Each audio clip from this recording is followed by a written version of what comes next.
Well, hello there. Well, if there's one thing I love, it's truth in advertising. The man saying they're dancing in Chicago, and damned if they weren't dancing in Chicago. And you are in Chicago. I am in Chicago. I'm actually on stage at Wrigley Field. And What man, fun. there are a few venues in the world that deserve the adjective hallowed.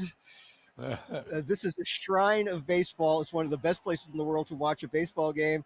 Who knew it would be one of the best places in the world to watch a Dead and Company show? And every available seat in this place is filled. The bleachers are not being sold, of course, but way up into the upper deck, every seat. And in fact, the seats that they Nice. sell across the street for people to watch Cubs games, there are people Yeah. dancing on the rooftops All across the street right. here at Wrigley. Amazing, ecstatic crowd. The band always brings it here in Chicago in general. Yeah. And oh Yeah. man, this is another one of those first sets where I'm asking, wait, is this version of this song yet another one for the ages? And Oh. Well, I they're actually get.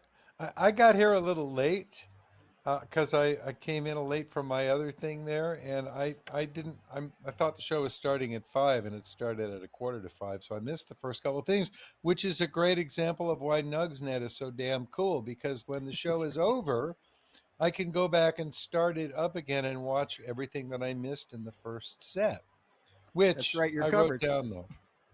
Let me run Good. down the list here while we can talk about it.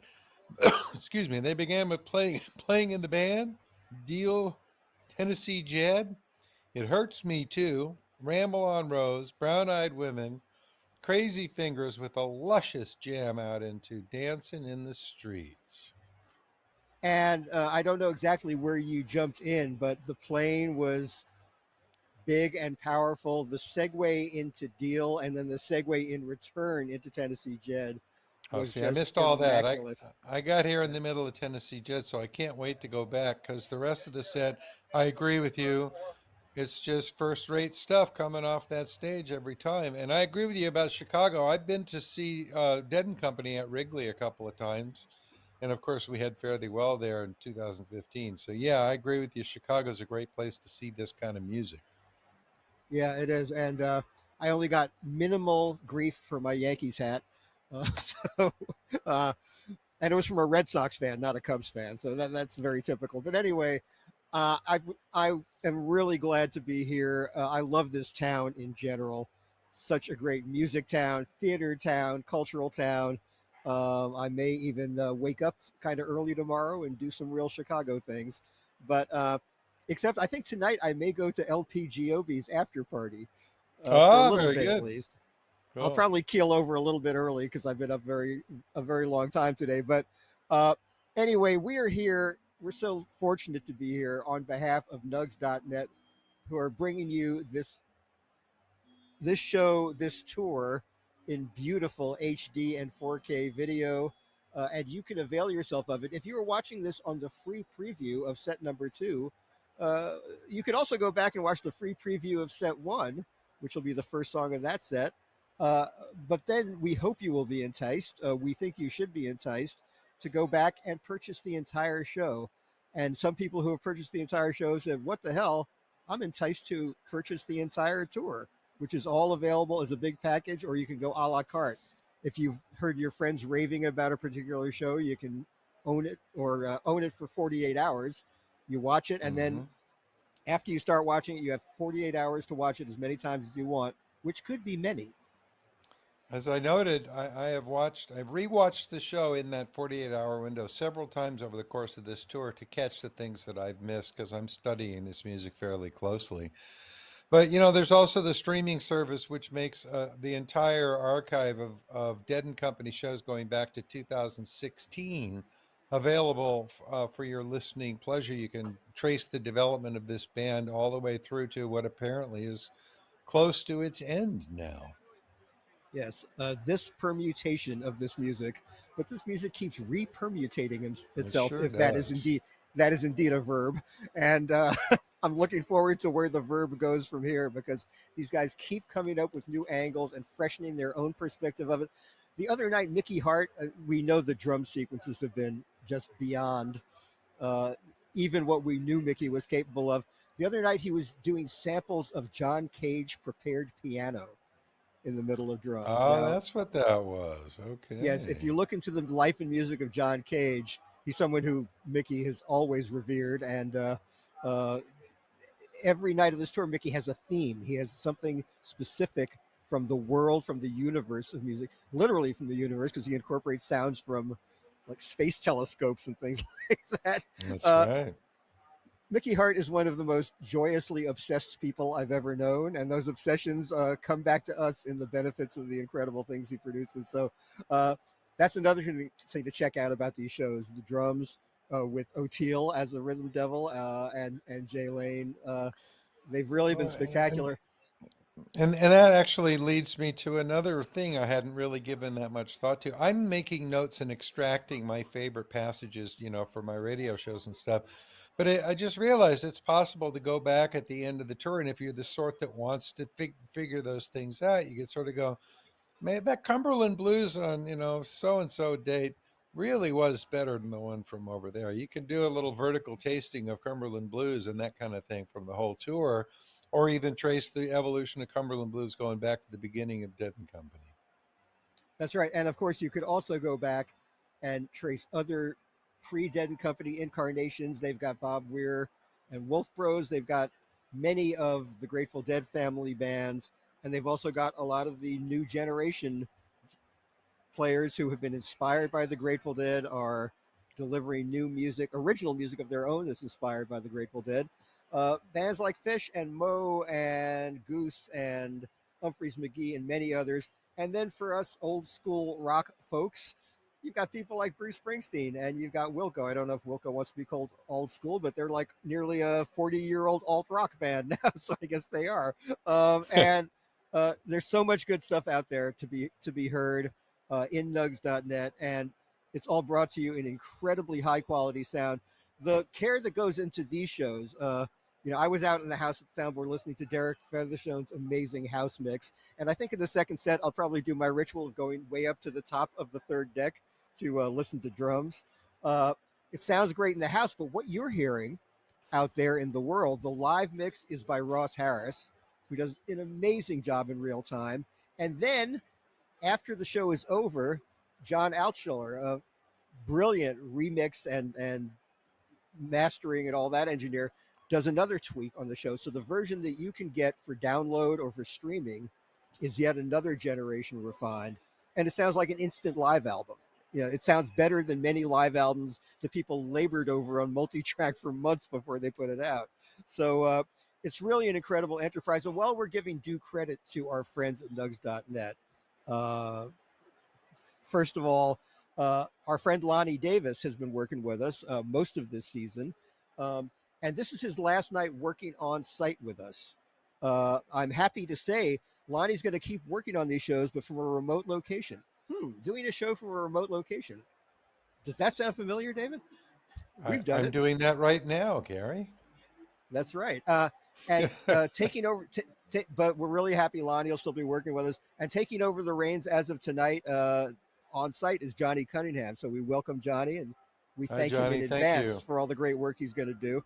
And we have a great team here. We are really honored to work with them. And we really hope you will examine nugs.net more closely. And He's with that, absolutely maybe right, friends. we should get on to our interview of the night. Um, Let's do I have that. I have the one technical difficulty caveat to give you. When we recorded this interview, somehow my lighting was the same as I always use, but somehow a greenish tinge was imparted to me. So you will see me glowing green. There is no danger of plutonium exposure at home by watching this. Next, everything's going to be fine. Other than that, the interview is impeccable. Just avert your eyes from me because it's kind of ghoulish looking. Uh, our subject looks fine. David looks splendid. But we interviewed our old friend Cameron Sears, who's been doing the great work of the Rex Foundation for so many years, and he will explain a lot about Rex. And we hope he will entice you to check out Rex and support it, and all the other fine charities that Rex supports. So, shall we That's get right. to that? Well, And yes, but I then, should remind people that we yes, will please. not be coming back after Yes, the that's right. pre-recorded interview. We're just going to return it to the stage. There'll be a little card that says, please stand by until the band retakes the stage, and then they'll play set two. And as I said earlier, if you're looking at this as the free preview tonight on YouTube, I would recommend that you join me in buying the stream and going back and listening to the whole thing from the beginning as soon as it's over. Hearing his show twice is not a bad idea at all. Anyway, onward. Indeed. Cameron Sears, rexfoundation.org. Take it away. We are very happy to have a good friend of ours from the Grateful Dead family, and in more recent years, the executive director of one of the best things ever to come out of the Grateful Dead family, the Rex Foundation, Cameron Sears. Hey, Cameron. What's happening, Gary? How are you? Good. Good to see you, David. We are enjoying our summer tour with Dead and Company, and we're having a great time doing these interviews, and it's lovely to have you with us again this year. Good to be back. It seems like it's an annual occurrence these days. Yeah, really. I think you've done every tour with us because we love getting the word out about Rex, and it's not unpleasant to see you either. So back at you. Yeah, it's interesting. Cameron, for those who don't know, Cameron managed the Grateful Dead through some of their most immense years of success, doing all these stadium tours. And here we are all these years later. Cameron, could you ever imagine when the Grateful Dead officially called it quits in 1995, we'd still be seeing these guys filling stadiums all over the country and audiences still loving this music? Well, there's so many reasons for it, but to say that it's mind-boggling would be an understatement, to be sure. From the perspective that we all had after Jerry's passing, we just didn't imagine any of this would come to the fruition that it has. And, here we are. And, for me personally, I think it's just a great testament to the music, the songs, the community. Everything about it is just fantastic in my opinion. And me personally, I'm especially looking forward to the shows up at Fenway Park. So that's coming up pretty soon. My son Harrison has now been working at Fenway. This is his second summer in the concerts program there, and it's him and three other people in the division of the ballpark. And I'm going to get a kick out of seeing the guy see him. The last time they saw him, he was probably 10 or something, and now he's 21 and 6'5". So and wow. You let your kid go into the family business? It wasn't without a few discussions. Yeah, he's third generation when you think about it. Eileen, right. Cassidy, me. It's so. I guess he was destined to it in some ways, but he's loving it. He's really looking forward to having them at Fenway. Wonderful. Well, Cameron, I hope you can resist kibitzing during the settlement at the Fenway. Yeah. Yeah, those stadium settlements, they took a long time. I remember one at Giant Stadium. I didn't get back to the hotel until like 4:30 in the morning, and we still weren't done. Wow. So we had to fly to the next city and pick it up, the next day. It's just like incredible, ridiculous. And all those years of herding cats and making sure that the band members got into the van and got onto the stage and all that stuff, has all of that wisdom served you well in the intervening years? I'd like to think it has. I certainly, as crazy as it all was, it would be hard to replicate that level of craziness. So, I feel a lot more relaxed, at points. So that I like that, but I certainly love the live show environment. That's really kind of where I shine, I think, and what I enjoyed most is just you see it. The beauty of live entertainment is that on a nightly basis you see the fruits of your labor. So every night, when I had the chance to tell Robbie, okay, let's take out the house lights, the show's about to start, boom, that doesn't get much better than that when you're working with the Grateful Dead, really. Yeah. So it pays off every night in that moment, when you hear that sound from the crowd, when the band's hitting the stage, most of your work for the evening is over until the settlement, at least. And you can just enjoy it with everyone else. You were talking about how this community is enjoyed, and there may be no more kind of heartwarming manifestation of that, then the Rex Foundation's continued vitality and continued good work. So let's talk about that. We have a lot of new fans. Every time these guys go out on tour, they're new fans. So let's give like just a brief idea of the Rex Foundation's genesis and just about 40-year history now. Yeah, it is 40 years, No, coming on 40 years. 40. No, 40. 40. Early 80s. That's right. 84, founded in 83, first show was in 84.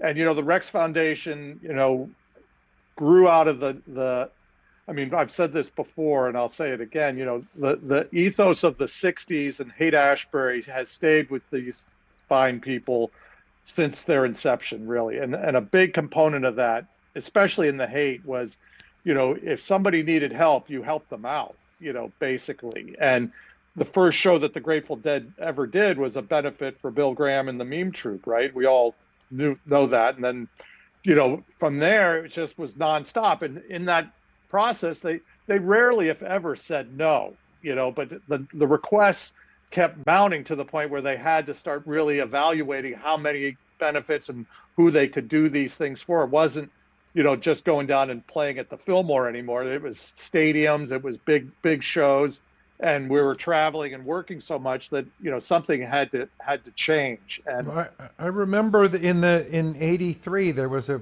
little run of shows at the Warfield in San Francisco that they called the shotgun benefits, because they had this huge list of people that they were raising money for. And I think somebody must have said, why don't we start a nonprofit so we can organize this? Yes, well, that somebody was the perennial answer man for all the weighty questions, and that was Danny Rifkin.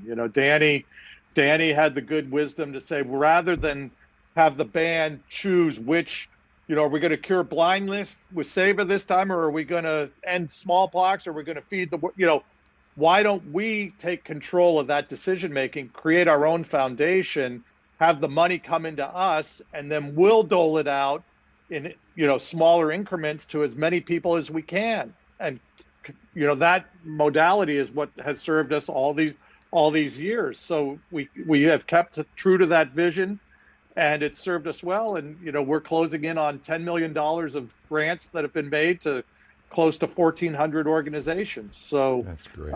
It's pretty phenomenal when you think about it. And the other gratifying aspect of it is that a lot of the younger bands that have come up since we started this project have emulated it. A lot of people have emulated a lot of aspects of Grateful Dead business practices and approaches, but I'm happy that they've continued the philanthropic approach as well. A lot of groups have their own foundations and their own way of distributing money and ways that they want to do it, and all the power to them, and there's tax advantages to doing it that way, and you can control the flow of information.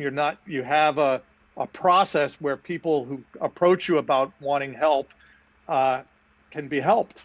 So it really works. And it also gives us a simple place to send everybody who wants to know more about it. We don't have to say, well, the Grateful Dead gave money to these 32 organizations. We say, go to the Rex Foundation, look at the page showing the history of philanthropy that this organization has delivered. Yeah, back in the day, the only way that information really got disseminated was when we would do a show and we'd have some tables at it, but it never could meet the plethora of grantees that had been granted to. It is a much bigger endeavor, and fortunately the website does allow for a greater dissemination of that info. And to help raise the profile of your beneficiaries as well. Precisely. That stuff is always there. That's great. Yeah, that's exactly right. We want to connect people with one another and with the community. And, I think a lot of the grantees have actually had great success having received a grant from the Rex Foundation, because we're kind of an established philanthropic organization now. And it's a little bit of a good housekeeping seal of approval that we've vetted it. We've gone through our process. We've awarded them a grant, and people who are looking at giving them additional grants from different walks of life see that as a good omen for success. Yeah, and one thing I've always loved about Rex was raising tens of millions of dollars, yes, but it really reflected like individual passions within the Grateful Dead? Like if band members had a specific thing that they really wanted to bring to people's attention or fund, uh, pretty much everyone in the organization had some input. Just a few days ago, we talked to John Leopold from the Arhoolie Foundation, and Chris Strackwitz, the late great Chris Strackwitz, was a Right. recipient of the Rex's Ralph Bay Gleason Award because he nurtured so much of the roots music that informed the music the Grateful Dead made. Right. Well, on that note, John was a longstanding Rex Foundation board member, and he and I were together just this past Jazz Fest in May, right before Chris passed. He had a beautiful exhibit of Chris's photographs. It was a fabulous Jazz Fest, and Rex was there because some people, promoters, Paul Levin and Gideon Plotnicki, do the Days Between event, which takes place now. This was its second year in New Orleans. Between the two weekends, they do Halloween and they do some other festivals throughout the country. And they wanted to bring Rex in because they were using the Days Between moniker, excuse me. And we wanted to give some grants in New Orleans. So we raised money in New Orleans. We re-granted that money back into New Orleans. Oh, great. And it's just been fantastic. So that's an example of a couple of deadheads who got into the music business, have done great for themselves, want to give back, want to figure out a good way to do it, and came to us, and we partnered with them, and it was just a fabulous experience. And we found some really great grantees in New Orleans. This is our second year. We've given, probably close to 10 different grants since we started this with them. And we're looking at expanding it next year at the next Jazz Fest. So, we as speaking to the community, we're now doing a lot of different events around the country, be they baseball, hockey games, people who are doing their own events and giving us money, where we're trying to find grantees in the locales that these events take place to re-grant to. Yeah. How many baseball teams this year? You've been expanding that program. Yeah, I think we're up to 10 this year. We've got a great thing happening with Jerry Nights in addition to Grateful Dead Nights. The Jerry Nights have been very popular, and now people are branching out. It's not just one night. For example, the Yankees are going to be doing a homestand, and the whole homestand, people are going to get a Jerry bobblehead, and we get the benefit of being exposed to 6 nights worth of baseball, or wow. I don't know if it's 6 or 4, but it's more than just one night, which right. I think that might be a first. Usually these are singular nights, whether it's a Star Wars night or a Flintstone night or a Grateful Dead night, So yeah. It's interesting that evolution has occurred, and we're doing hockey games now and different things, and it's really great. Right. And Cameron, it was a great testament to your devotion to Rex that you were able to abide the sight of a Jerry bobblehead and Yankee pinstripes as a Red Sox fan. I did. I've even sent a few to a couple of New York Yankee fans. I sent one to one of my dear friends. That I actually sent him the wrong one. I sent him the Red Sox one, and he thought that maybe I was trying to put a hex on him or something like that, which, And when I thought about it, I thought that might not be such a bad idea. Actually, I should plant them in different places. So, yeah, I love the Jerry bobbleheads. It's just a great concept. Really. We did. Sorry, I want to mention one other thing about the community and events, because this event just took place this past weekend. I think you guys are probably familiar with the Ardmore Music Hall in Ardmore, yes. Pennsylvania. And so I met a gentleman, Scott Shapiro, who lives in that neck of the woods, longtime fan of the band. He wanted to do something philanthropic with Camp Winter Rainbow and Rex. He was celebrating his birthday. This was, 6 or 7 years ago. And he said, do you think we could find a way to put together an event? And I said, well, we do that. I guide him through the process. He has a fabulous poster collection. And so he threw himself a birthday party, and people showed up and they raised money. And he said, well, next time I want to do it at the Ardmore, and Chris Peralta, who is kind of the venue owner and principal there, got involved. And now it's been 6 years, and they've raised over $100,000 for Rex and Camp Winter Rainbow. And this is a couple, a deadhead who came out to us, who loves the music, loves what we're about, understands it completely, and throws himself a birthday party, and it turns out to be a source of funds for us to make grants with. Wasn't it 2 days this year? It was 2 days, and it was just a fabulous, fabulous event. And it's the fact that it's now in its 6th year, and it's getting bigger and stronger. And Steve Kimmock's there, Carl Denson's there, Peter Rowan's there, Lebo's there. All of our friends are there performing.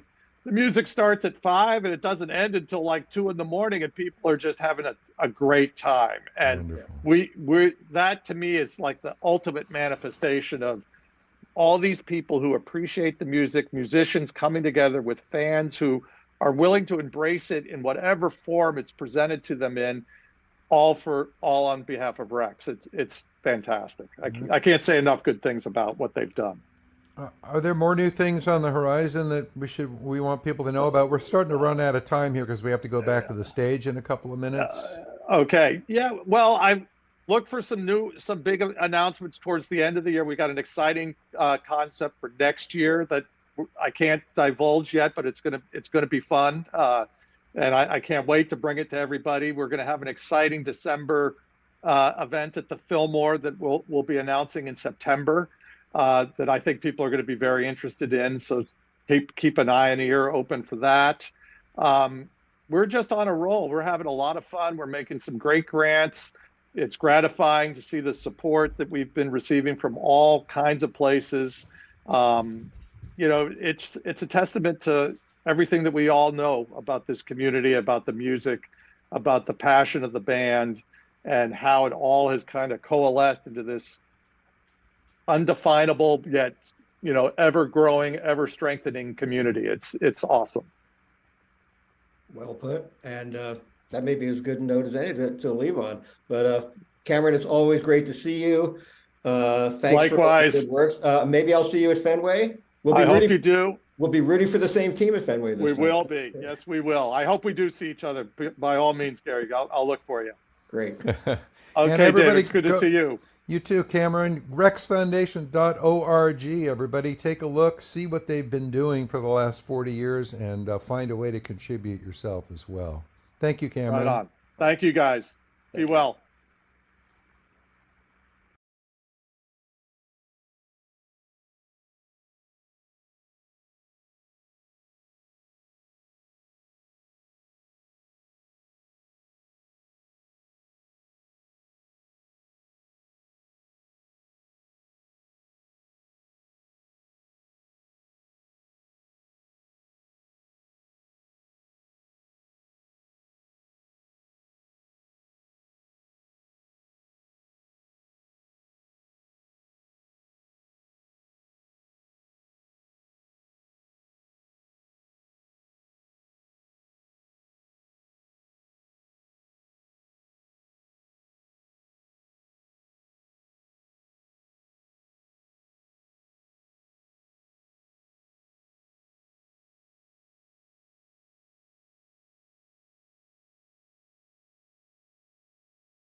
could do no wrong. You had everything sewn up tight. How come you wake all night long? Just one thing I ask of you. Just one thing for me.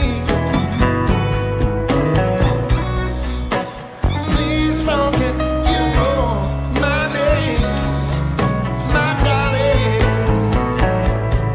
Sugaree. Shake it, shake it, Sugaree. Just don't tell her you know me. Shake it, Sugaree. Just don't tell her you know me.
Well, in spite of all you gained,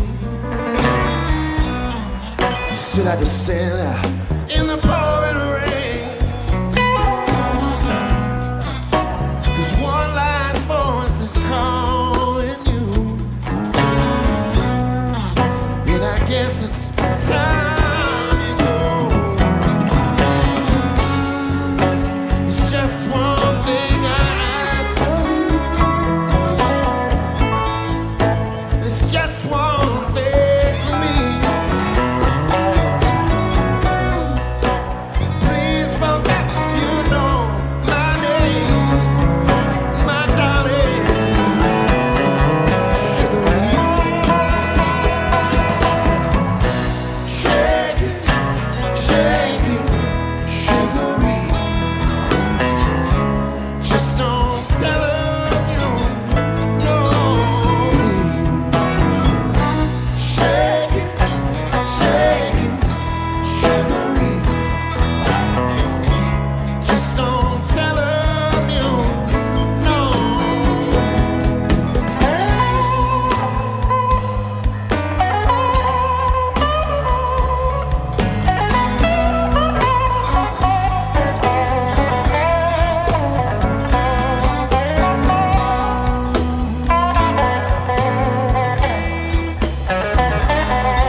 I will meet you at the door.